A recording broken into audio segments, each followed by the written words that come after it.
સંકળાયેલી છે એ વેલફેરની તમામ બાબતો ઉપર ધ્યાન આપવામાં આવશે. બાકી પોલીસ વિભાગની અંદર જે વહીવટી કામગીરી છે એમાં પેન્ડન્સીનું પ્રમાણ કેટલું છે એનું એનાલિસિસ કરી અને ખૂબ ઝડપથી એનો નિકાલ થાય અને કામગીરી એકદમ સરળ બને એ રીતે પ્રયાસ કરવામાં આવશે. ત્રણેય જિલ્લાના અરજદારો સિનિયર લેવલના અધિકારીઓને ખૂબ સરળતાથી મળી શકે, એમના પ્રશ્નોની રજૂઆત કરી શકે અને એમની સમસ્યાઓનું નિરાકરણ ખૂબ ઝડપથી આવે એ રીતેની એક રૂપરેખા તૈયાર કરી અને ત્રણેય જિલ્લાના એસપીને સૂચના આપવામાં આવશે, જેથી અરજીઓનું જે ભારણ છે એ ઓછું થાય, અરજીઓનો ત્વરિત નિકાલ થાય અને કોઈ ઘટના બને એ પહેલાં એ ઘટનાને નિવારી શકાય. સાથે સાથે પ્રજાની તમામ પ્રકારની સલામતી, એમની સુખાકારી અને શાંતિ બની રહે એ પ્રમાણે પોલીસ વિભાગ તરફથી ધ્યાન આપવામાં આવશે. સર, સુરક્ષાને લઈને ભાવનગરનો 152 કિલોમીટર લાંબો દરિયા કિનારો છે, અમરેલી પણ દરિયા કિનારો આવે છે, શું કહેશો?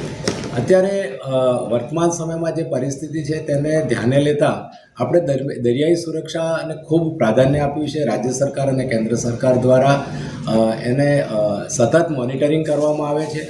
અહીંયા જે પ્રકારે વ્યવસ્થા છે બોટ પેટ્રોલિંગની તેમજ કોસ્ટગાર્ડ સાથે પણ સંકલન કરીને લોકલ જિલ્લા પોલીસ એમની સાથે કામ કરે છે. દરિયાઈ સુરક્ષાને પ્રાધાન્ય આપવામાં આવશે. જે માછીમારો દૂર દરિયામાં માછીમારી કરવા માટે જાય છે એ પોલીસ સાથે સતત સંપર્કમાં રહે, નાની મોટી કોઈ માહિતી હોય એ જાણકારી પોલીસને આપે.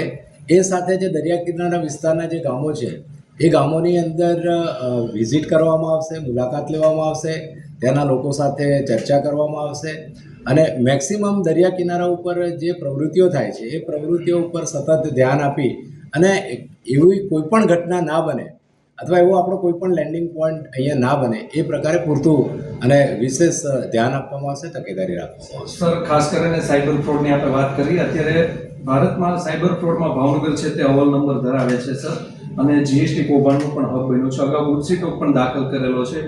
જે આવા ગુના સાથે સંકળાયેલા લોકોને શું સંદેશો આપશો રેન્જ આઈજી તરીકે?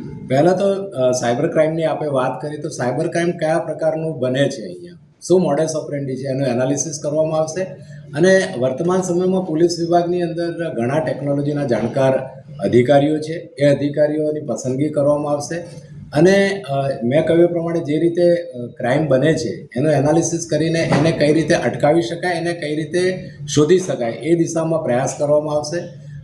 બાકી જે ભૂતકાળની અંદર જે ગુનાઓ દાખલ થયેલા છે, જીએસટીની આપણે વાત કરી, ભૂમાફિયાઓની વાત કરી, એવા અસામાજિક તત્વો વિરુદ્ધમાં બહુ જ કડકાઈથી કામ લેવામાં આવશે.